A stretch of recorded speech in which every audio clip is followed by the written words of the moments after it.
कहीं मुझे बहुत सुखद अनुभव देता है। एक दूसरे के साथ अपनी बातें साझा करते हुए, अपनी मन की बात करते हुए, हमें पता ही नहीं चला कि इस कार्यक्रम ने 125 एपिसोड पूरे कर लिए। आज इस कार्यक्रम का 126वां एपिसोड है और आज के दिन के साथ कुछ विशेषताएं भी जुड़ी हैं। आज भारत की दो महान विभूतियों की जयंती है। मैं बात कर रहा हूं शहीद भगत सिंह और लता दीदी की। साथियों, अमर शहीद भगत सिंह हर भारतवासी, विशेषकर देश के युवाओं के लिए एक प्रेरणा पुंज है। निर्भीकता उनके स्वभाव में कूट कूट कर भरी थी। देश के लिए फांसी के फंदे पर झूलने से पहले भगत सिंह जी ने अंग्रेजों को एक पत्र भी लिखा था। उन्होंने कहा था कि मैं चाहता हूं कि आप मुझे और मेरे साथियों से युद्ध बंदी जैसा व्यवहार करें। इसलिए हमारी जान फांसी से नहीं, सीधा गोली मारकर ली जाए। यह उनके अदम्य साहस का प्रमाण है। भगत सिंह जी लोगों की पीड़ा के प्रति भी बहुत संवेदनशील थे और उनकी मदद में हमेशा आगे रहते थे। मैं शहीद भगत सिंह जी को आदरपूर्वक श्रद्धांजलि अर्पित करता हूं। साथियों, आज लता मंगेशकर की भी जयंती है। भारतीय संस्कृति और संगीत में रुचि रखने वाला कोई भी उनके गीतों को सुनकर अभिभूत हुए बिना नहीं रह सकता। उनके गीतों में वो सब कुछ है जो मानवीय संवेदनाओं को झकझोरता है। उन्होंने देशभक्ति के जो गीत गाए, उन गीतों ने लोगों को बहुत प्रेरित किया। भारत की संस्कृति से भी उनका गहरा जुड़ाव था। मैं लता दीदी के लिए हृदय से अपनी श्रद्धांजलि प्रकट करता हूं। साथियों, लता दीदी जिन महाविभूतियों से प्रेरित थी, उनमें वीर सावरकर भी एक हैं, जिन्हें वो तात्या कहती थी। उन्होंने वीर सावरकर जी के कई गीतों को भी अपने सुरों में पिरोया। लता दीदी से मेरा स्नेह का जो बंधन था, वो हमेशा कायम रहा। वो मुझे बिना भूले हर साल राखी भेजा करती थी। मुझे याद है, मराठी सुगम संगीत की महान हस्ती सुधीर फडके जी ने सबसे पहले लता दीदी से मेरा परिचय कराया था और मैंने लता दीदी को कहा कि मुझे आपके द्वारा गाया और सुधीर जी द्वारा संगीतबद्ध गीत ज्योति कलश छलके बहुत पसंद है। साथियों, आप भी मेरे साथ इसका आनंद लीजिए।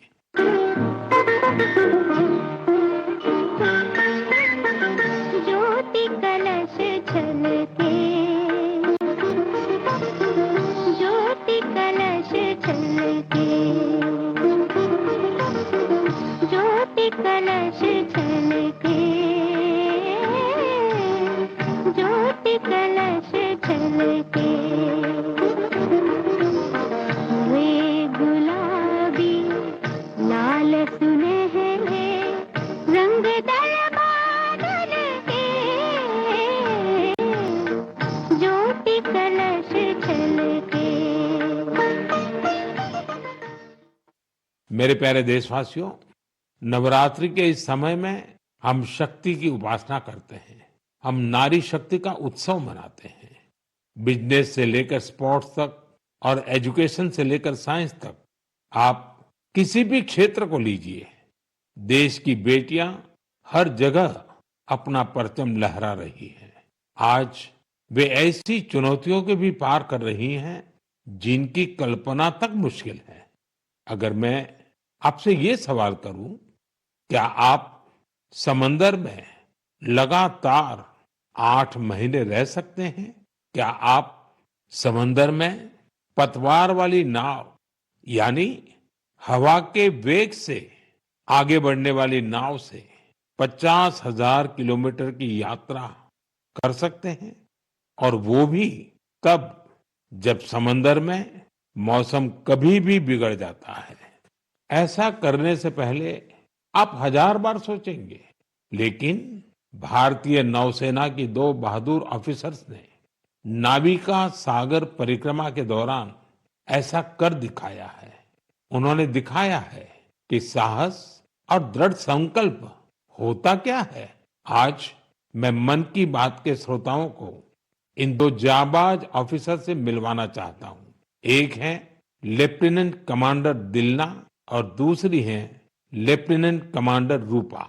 ये दोनों ऑफिसर्स हमारे साथ फोन लाइन पर जुड़ी हुई हैं। हेलो। Hello sir. नमस्कार जी। नमस्कार सर। तो मेरे साथ लेफ्टिनेंट कमांडर दिलना और लेफ्टिनेंट कमांडर रूपा दोनों हैं आप साथ में। जी सर, दोनों है। चलिए आप दोनों को नमस्कारम और वणक्कम। वणक्कम सर। नमस्कारम सर। अच्छा, सबसे पहले तो देशवासी सुनना चाहते हैं आप दोनों के बारे में। आप जरा बताइए।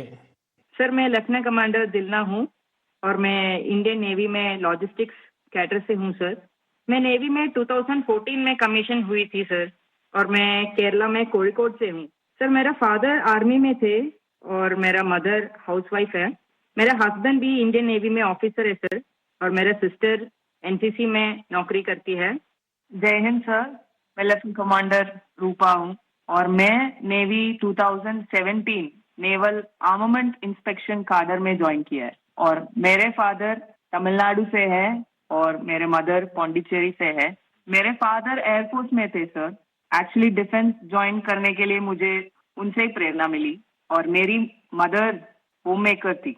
अच्छा दिलना और रूपा, आपसे मैं जानना चाहूंगा कि आपकी जो सागर परिक्रमा में आपका एक्सपीरियंस देश सुनना चाहता है। और मैं पक्का मानता हूं ये कोई सरल काम नहीं है, कई कठिनाइयां आई होगी, बहुत मुश्किलें आपको पार करनी पड़ी होगी। जी सर, मैं आपको ये बोलना चाहती हूँ कि लाइफ में सर एक बार हमें ऐसा मौका मिलता है जो हमारी जिंदगी बदल देती है सर। और ये सर्कम नेविगेशन वो हमारे लिए ऐसी एक अपॉर्चुनिटी थी जो इंडियन नेवी और इंडियन गवर्नमेंट ने हमें दिया है। और इस एक्सपेडिशन में हम लगभग 47,500 किलोमीटर सेल किया सर। हमने 2 अक्टूबर 2024 को निकला गोवा से और 29 मई 2025 को वापस आया। और इस एक्सपेडिशन हमें कंप्लीट करने के लिए 238 डेज लगे सर। और 238 डेज हम सिर्फ दोनों थे सर इस बोट पे। और सर एक्सपेडिशन के लिए हमने 3 साल की तैयारी की, नेविगेशन से लेके कम्युनिकेशन, इमरजेंसी डिवाइसेस को कैसे ऑपरेट करना, डाइविंग कैसे करते हैं और बोट में कुछ भी तरह की इमरजेंसी हो जैसे मेडिकल इमरजेंसी से हो कैसे मैनेज करना, ये सब के बारे में हमें इंडियन नेवी ने ट्रेनिंग दिया सर। और इस यात्रा में सबसे मेमोरेबल मोमेंट में बोलना चाहती हूँ सर कि हमने भारत की झंडा पॉइंट नीमो पर लहराया सर। सर, पॉइंट नीमो दुनिया की सबसे रिमोटेस्ट लोकेशन पे है सर। वहां से सबसे पास कोई इंसान है तो वो इंटरनेशनल स्पेस स्टेशन में है। और वहां पे एक सेल बोट में पहुंचने वाला पहला भारतीय और पहला एशियन और दुनिया के पहला इंसान हम बने सर। और ये हमारे लिए गर्व की बात है सर। वाह, बहुत बहुत बधाई आपको। Thank you sir. आपके साथी भी कुछ कहना चाहते हो? सर, मैं ये कहना चाहती हूँ कि ये सेल बोट से ये दुनिया का सर्कम नेविगेशन जो किया है उनका नंबर माउंट एवरेस्ट पहुंचने वाला के नंबर से बहुत कम है। और एक्चुअली जो सेल बोट से अकेले जो सर्कम नेविगेशन करते हैं उनके नंबर जो स्पेस में गए हैं उनके नंबर से भी बहुत कम है। अच्छा, इतनी कॉम्प्लेक्स जर्नी के लिए बहुत टीम वर्क की जरूरत होती है और वहां तो टीम में आप 2 ही ऑफिसर थे। आप लोगों ने कैसे मैनेज किया इसको? जी सर, ऐसे यात्रा के लिए हम दोनों को एक साथ मेहनत करना पड़ता था। और जैसे लेफ्टिनेंट कमांडर दिलना ने बोला, ये अचीव करने के लिए सिर्फ दोनों था बोट पे। और हम बोट रिपेयरर थी, इंजन मैकेनिक थी, sail maker, medical assistant, cook, cleaner, diver, navigator और सब कुछ एक साथ बनना पड़ता था। और ये हमको अचीव करने के लिए इंडियन नेवी का बड़ा कंट्रीब्यूशन था और हमको हर तरह की ट्रेनिंग दिया है। एक्चुअली सर, हम 4 साल से साथ सेल कर रहे हैं तो एक दूसरे की स्ट्रेंथ और वीकनेस हम अच्छी तरह से जानते हैं। इसलिए हम सबको कहते हैं कि हमारे बोट पर एक इक्विपमेंट थी जो कभी फेल नहीं हुआ, वो हम दोनों का टीम वर्क था। अच्छा, जब मौसम खराब होता था क्योंकि ये समुद्री दुनिया तो ऐसी है जहाँ मौसम का कोई ठिकाना नहीं। तो आप उस सिचुएशन को कैसे हैंडल करते थे? सर हमारा यात्रा में बहुत सारा एडवर्स चैलेंजेस सब थे सर। हम इस एक्सपेडिशन में कई चैलेंजेस फेस करना पड़ा। स्पेशली सर सदर्न ओशन में हमेशा मौसम बुरा होता है। हमें 3 तूफानों को भी फेस करना पड़ा। और सर हमारा बोट सिर्फ 17 मीटर का है और लेंथ में उसका विड्थ है सिर्फ 5 मीटर। तो कभी कभी कुछ लहरें आती थी जो 3 स्टोरी बिल्डिंग से भी बड़ी थी सर। और हमने बहुत ज्यादा गर्मी और बहुत ज्यादा सर्दी दोनों फेस किया है हमारे जर्नी में। अंटार्कटिका में सर जब हम सेल कर रहे थे हमारा टेम्परेचर 1 डिग्री सेल्सियस और 90 किलोमीटर पर आवर का हवा दोनों एक साथ हमको सामना करना पड़ा था। और हमने ठंड से बचने के लिए 6 to 7 लेयर कपड़े एक साथ पहनते थे और पूरा सदर्न ओशन हमने ऐसी 7 लेयर ऑफ क्लोथिंग से किया सर। एंड कभी कभी हम गैस स्टोव लेके हमारा हाथ को गर्म करते थे सर। और कभी ऐसे सिचुएशंस भी होते हैं जब हवा बिल्कुल नहीं होता है और हम सेल्स पूरा नीचे करके हम ड्रिफ्ट होते रहते हैं। और ऐसे वाले सिचुएशन में एक्चुअली सर हमारा पेशेंस टेस्ट होता है। लोगों को सुन करके भी बहुत हैरानी होगी कि हमारे देश की बेटियां ऐसा कष्ट उठा रही है। अच्छा, इस परिक्रमा के दौरान आप अलग अलग देशों में रुकती भी रही। वहाँ क्या एक्सपीरियंस होता था? जब भारत की 2 बेटियों को लोग देखते होंगे तो उनके मन में बहुत सारी बातें रहती होगी। जी सर हमको बहुत अच्छा एक्सपीरियंस मिला सर। हमने 8 महीनों में 4 जगह पे रुकी थी sir. Australia, New Zealand, port Stanley और साउथ अफ्रीका सर। हर जगह पे एवरेज कितना समय रुकना होता था? सर हमने 14 डेज स्टे किया सर एक जगह पे। एक जगह पे 14 डेज। Correct sir. और सर हमने दुनिया के हर कोने में भारतीय को देखे सर। वो भी बहुत एक्टिव और बहुत कॉन्फिडेंस के साथ भारत का नाम रोशन कर रहे हैं। और हमको ऐसे लगा कि हमारा जो सक्सेस है सर वो अपना भी सक्सेस समझते थे। एंड हर जगह पे हमें अलग अलग एक्सपीरियंस मिला। जैसे ऑस्ट्रेलिया में वेस्टर्न ऑस्ट्रेलियन पार्लियामेंट के स्पीकर ने हमें बुलाया, वो हमें बहुत मोटिवेट किया सर। और हमेशा ये ऐसे सब चीज होता है सर, हमें बहुत गर्व होता था। और जब न्यूजीलैंड में गए तब माओरी लोगों ने हमें स्वागत किया और हमारा भारतीय कल्चर के लिए बहुत रेस्पेक्ट दिखाया सर। एंड एक इम्पोर्टेंट चीज है सर, पोर्ट स्टैनली एक रिमोट आइलैंड है सर, वो साउथ अमेरिका के पास है। वहाँ पे टोटल पॉपुलेशन सिर्फ 3500 है सर। लेकिन वहाँ हमने एक मिनी इंडिया देखा एंड वहाँ पे 45 इंडियंस थे। उन्होंने हमें अपना समझा और हमें घर जैसा महसूस कराया सर। अच्छा, देश की उन बेटियों के लिए आप दोनों क्या मैसेज देना चाहेगी जो आपकी तरह ही कुछ अलग करना चाहती हैं? सर मैं लेफ्टिनेंट कमांडर रूपा बोल रही हूँ। अभी मैं आपके माध्यम से मैं सबको ये कहना चाहती हूँ कि अगर कोई भी अपने दिल लगा के मेहनत किया तो इस दुनिया में कुछ भी इम्पॉसिबल नहीं है। आप कहाँ से हो, कहाँ पैदा हुआ है, वो कुछ मैटर नहीं करता। सर ये हम दोनों का इच्छा है कि भारत की युवा और महिलाएं बड़े बड़े सपना देखें और फ्यूचर में और गर्ल्स और वुमेन डिफेंस में, स्पोर्ट्स में, एडवेंचर में शामिल होके देश का नाम रोशन करें। दिलना और रूपा, आपकी बातें सुनकर मुझे भी बहुत रोमांच अनुभव हो रहा है कि कितना बड़ा साहस आपने किया है। आप दोनों को मेरी तरफ से बहुत बहुत धन्यवाद। निश्चित तौर पर आपकी मेहनत, आपकी सफलता, आपकी अचीवमेंट देश के युवकों को, देश की युवतियों को बहुत प्रेरित करेगी। ऐसे ही तिरंगा लहराते रहिए। भविष्य के प्रयासों के लिए आपको मेरी ढेरों शुभकामनाएं। Thank you sir. बहुत बहुत धन्यवाद। वणक्कम, नमस्कारम। नमस्कार सर। साथियों, हमारे पर्व त्योहार भारत की संस्कृति को जीवंत बनाए रखते हैं। छठ पूजा ऐसा एक पावन पर्व है जो दिवाली के बाद आता है। सूर्य देव को समर्पित यह महापर्व बहुत ही विशेष है। इसमें हम डूबते सूर्य को भी अर्घ्य देते हैं, उनकी आराधना करते हैं। छठ न सिर्फ देश के अलग अलग हिस्सों में मनाई जाती है, बल्कि दुनिया भर में इसकी छठा देखने को मिलती है। आज यह एक ग्लोबल फेस्टिवल बन रहा है।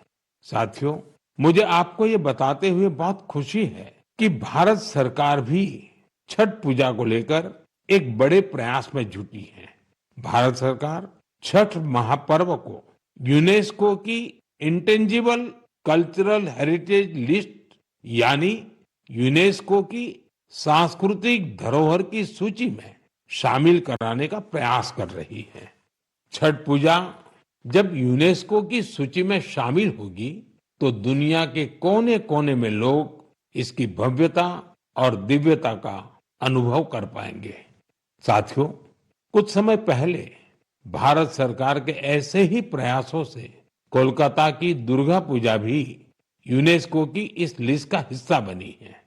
हम अपने सांस्कृतिक आयोजनों को ऐसे ही वैश्विक पहचान दिलाएंगे तो दुनिया भी उनके बारे में जानेगी, समझेगी, उनमें शामिल होने के लिए आगे आएगी। साथियों, 2 अक्टूबर को गांधी जयंती है। गांधी जी ने हमेशा स्वदेशी को अपनाने पर बल दिया और उनमें खादी सबसे प्रमुख थी। दुर्भाग्य से आजादी के बाद खादी की रौनक कुछ फीकी पड़ती जा रही थी, लेकिन बीते 11 साल में खादी के प्रति देश के लोगों का आकर्षण बहुत बढ़ गया है। पिछले कुछ वर्षों में खादी की बिक्री में बहुत तेजी देखी गई है। मैं आप सभी से आग्रह करता हूं कि 2 अक्टूबर को कोई न कोई खादी प्रोडक्ट जरूर खरीदें। गर्व से कहें, ये स्वदेशी है। इसे सोशल मीडिया पर #वोकल फॉर लोकल के साथ शेयर भी करें। साथियों, खादी की तरह ही हमारे हैंडलूम और हैंडीक्राफ्ट सेक्टर में भी काफी बदलाव देखने को मिल रहा है। आज हमारे देश में ऐसे कई उदाहरण सामने आ रहे हैं जो बताते हैं कि अगर परंपरा और इनोवेशन को एक साथ जोड़ दिया जाए तो अद्भुत परिणाम मिल सकते हैं। जैसे एक उदाहरण तमिलनाडु के याज नेचुरल्स का है। यहाँ अशोक जगदीशन जी और प्रेम साल्वाराज जी ने कॉरपोरेट नौकरी छोड़ एक नई पहल की। उन्होंने घास और केला फाइबर से योगा मैट बनाए, हर्बल रंगों से कपड़े रंगे और 200 परिवारों को ट्रेनिंग देकर उन्हें रोजगार दिया। झारखंड के आशीष सत्यव्रत साहू जी ने जोहार ग्राम ब्रांड के जरिए आदिवासी बुनाई और परिधानों को ग्लोबल रैंप तक पहुंचाया है। उनके प्रयासों से आज झारखंड की सांस्कृतिक धरोहर को दूसरे देशों के लोग भी जानने लगे हैं। बिहार के मधुबनी जिले की स्वीटी कुमारी जी ने उन्होंने भी संकल्प क्रिएशन शुरू किया है। मिथिला पेंटिंग को उन्होंने महिलाओं की आजीविका का साधन बना दिया है। आज 500 से ज्यादा ग्रामीण महिलाएं उनके साथ जुड़ी हैं और आत्मनिर्भरता की राह पर हैं। सफलता की ये सभी गाथाएं हमें सिखाती हैं कि हमारी परंपराओं में आय के कितने ही साधन छिपे हुए हैं। अगर इरादा पक्का हो तो सफलता हमसे दूर नहीं जा सकती। मेरे प्यारे देशवासियों, अगले कुछ ही दिनों में हम विजयादशमी मनाने वाले हैं। इस बार विजयादशमी एक और वजह से बहुत विशेष है। इसी दिन राष्ट्रीय स्वयंसेवक संघ की स्थापना के 100 वर्ष हो रहे हैं। एक शताब्दी की ये यात्रा जितनी अद्भुत है, अभूतपूर्व है, उतनी ही प्रेरक है। आज से 100 साल पहले जब राष्ट्रीय स्वयंसेवक संघ की स्थापना हुई थी, तब देश सदियों से गुलामी की जंजीरों में बंधा था। सदियों की इस गुलामी ने हमारे स्वाभिमान और आत्मविश्वास को गहरी चोट पहुंचाई थी। विश्व की सबसे प्राचीन सभ्यता के सामने पहचान का संकट खड़ा किया जा रहा था। देशवासी हीन भावना का शिकार होने लगे थे। इसलिए देश की आजादी के साथ साथ ये भी महत्वपूर्ण था कि देश वैचारिक गुलामी से भी आजाद हो। ऐसे में परम पूज्य डॉक्टर हेडगेवार जी ने इस विषय में मंथन करना शुरू किया और फिर इसी भगीरथ कार्य के लिए उन्होंने 1925 में विजयादशमी के पावन अवसर पर राष्ट्रीय स्वयंसेवक संघ की स्थापना की। डॉक्टर साहब के जाने के बाद परम पूज्य गुरु जी ने राष्ट्र सेवा के इस महायज्ञ को आगे बढ़ाया। परम पूज्य गुरु जी कहा करते थे, राष्ट्राय स्वाहा इदम राष्ट्राय इदम न मम। यानी ये मेरा नहीं है, ये राष्ट्र का है। इसमें स्वार्थ से ऊपर उठकर राष्ट्र के लिए समर्पण का भाव रखने की प्रेरणा है। गुरुजी गोलवलकर जी के इस वाक्य ने लाखों स्वयंसेवकों को त्याग और सेवा की राह दिखाई। त्याग और सेवा की भावना और अनुशासन की सीख, यही संघ की सच्ची ताकत है। आज आरएसएस 100 वर्ष से बिना थके, बिना रुके राष्ट्र सेवा के कार्य में लगा हुआ है। इसलिए हम देखते हैं देश में कहीं भी प्राकृतिक आपदाएं, आरएसएस के स्वयंसेवक सबसे पहले वहां पहुंच जाते हैं।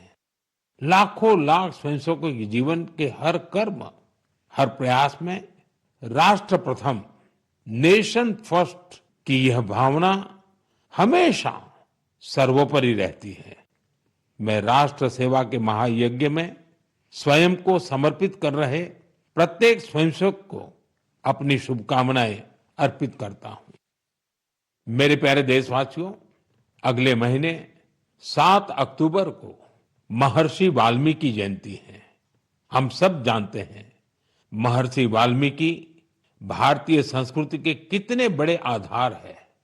ये महर्षि वाल्मीकि ही थे जिन्होंने हमें भगवान राम की अवतार कथाओं से इतने विस्तार से परिचित करवाया था।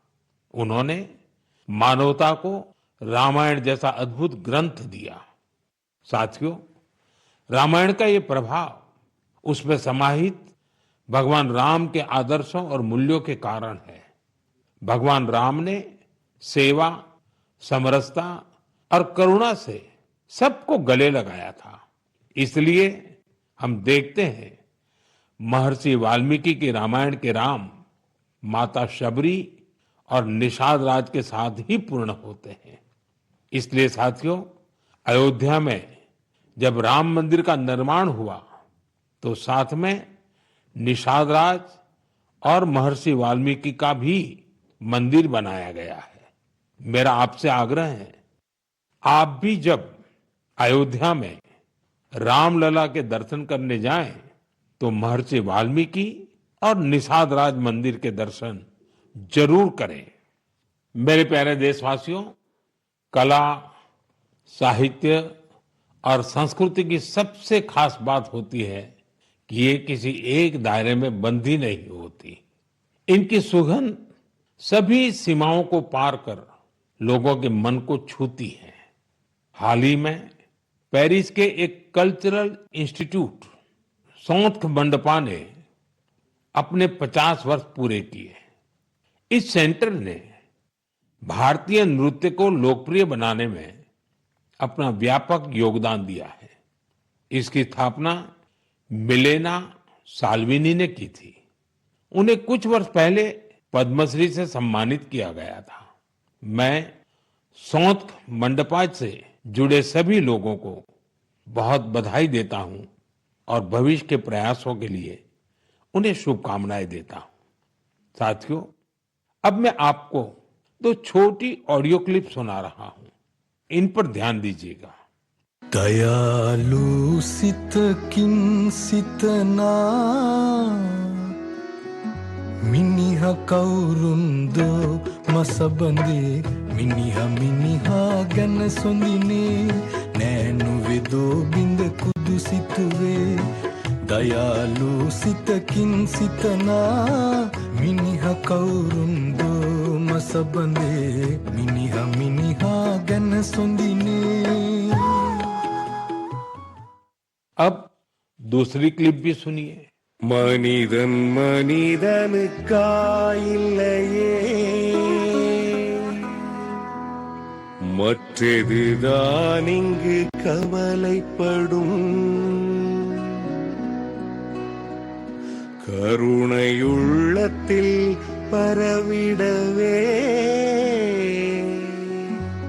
அன்பு செய்வாய் நீ என் தோழா மனிதன் மனிதனுக்காயில்லையே மற்றதுதான் இங்கு கவலைப்படும் கருணை பரவிடவே साथियों, ये आवाज इस बात की साक्षी है कि कैसे भूपेन हजारिका जी के गीतों से दुनिया भर के अलग अलग देश आपस में जुड़ते हैं।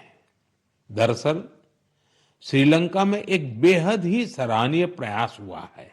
इसमें भूपेन दा जी के प्रतिष्ठित गीत मनुहे मनुहार बाबे, इसका श्रीलंकाई कलाकारों ने सिंहली और तमिल में अनुवाद किया है। मैंने आपको इन्हीं का ऑडियो सुनाया है। कुछ दिनों पहले मुझे असम में उनके जन्म शताब्दी समारोह में शामिल होने का सौभाग्य मिला था। यह वास्तव में एक बहुत ही यादगार कार्यक्रम रहा। साथियों, असम आज जहां भूपेन हजारिका जी की जन्म शताब्दी मना रहा है, वहीं कुछ दिनों पहले एक दुखद समय भी आया है। जुबिन गर्ग जी के असामयिक निधन से लोग शोक में हैं। जुबिन गर्ग एक मशहूर गायक थे, जिन्होंने देश भर में अपनी पहचान बनाई। असम की संस्कृति से उनका बहुत गहरा लगाव था। जुबिन गर्ग हमारी यादों में हमेशा बने रहेंगे और उनका संगीत आने वाली पीढ़ियों को मंत्र मुग्ध करता रहेगा। जुबिन गार्ग आसिल अहोमोर हमोस कृतिर उज्जवल रत्नो जनोतार हृदय तेयो हृदय जियाय थाकिबो। साथियों, कुछ दिन पहले हमारे देश ने एक महान विचारक और चिंतक S.L. भैरप्पा जी को भी खो दिया है। मेरा भैरप्पा जी से व्यक्तिगत संपर्क भी रहा और हमारे बीच कई मौकों पर अलग अलग विषयों पर गहन बातचीत भी हुई। उनकी रचनाएं युवा पीढ़ी के विचारों को दिशा देती रहेगी। कन्नड़ा की उनकी बहुत सारी रचनाओं का अनुवाद भी उपलब्ध है। उन्होंने हमें बताया कि अपनी जड़ों और संस्कृति पर गर्व करना कितना मायने रखता है। मैं S.L. भैरप्पा जी को अपनी भावभीनी श्रद्धांजलि अर्पित करता हूं और युवाओं से उनकी रचनाएं पढ़ने का आग्रह करता हूं। मेरे प्यारे देशवासियों, आने वाले दिनों में एक के बाद एक त्योहार और खुशियां आने वाली हैं। हर पर्व पर हम खरीदारी भी खूब करते हैं और इस बार तो GST बचत उत्सव भी चल रहा है। साथियों, एक संकल्प लेकर आप अपने त्योहारों को और खास बना सकते हैं। अगर हम ठान लें कि इस बार त्योहार सिर्फ स्वदेशी चीजों से ही मनाएंगे, तो देखिएगा हमारे उत्सव की रौनक कई गुना बढ़ जाएगी। वोकल फॉर लोकल को खरीदारी का मंत्र बना दीजिए। ठान लीजिए हमेशा के लिए जो देश में तैयार हुआ है वही खरीदेंगे। जिसे देश के लोगों ने बनाया है वही घर ले जाएंगे। जिसमें देश के किसी नागरिक की मेहनत है उसी सामान का उपयोग करेंगे। जब हम ऐसा करते हैं तो हम सिर्फ कोई सामान नहीं खरीदते, हम किसी परिवार की उम्मीद घर लाते हैं, किसी कारीगर की मेहनत को सम्मान देते हैं, किसी युवा उद्यमी के सपनों को पंख देते हैं। साथियों, त्योहारों पर हम सब अपने घर की सफाई में जुट जाते हैं, लेकिन स्वच्छता सिर्फ घर की चार दीवारी तक सीमित न रहे। गली, मोहल्ला, बाजार, गांव, हर जगह पर सफाई हमारी जिम्मेदारी बने। साथियों, हमारे यहाँ ये पूरा समय उत्सवों का समय रहता है और दिवाली एक प्रकार से महा उत्सव बन जाता है। मैं आप सबको आने वाली दीपावली की भी बहुत बहुत शुभकामनाएं देता हूं, लेकिन साथ साथ फिर से दोहराऊंगा, हमें आत्मनिर्भर बनना है, देश को आत्मनिर्भर बना करके ही रहना है और उसका रास्ता स्वदेशी से ही आगे बढ़ता है। साथियों, मन की बात में इस बार इतना ही। अगले महीने फिर नई गाथाओं और प्रेरणाओं के साथ मुलाकात करूंगा। तब तक आप सबको शुभकामनाएं। बहुत बहुत धन्यवाद।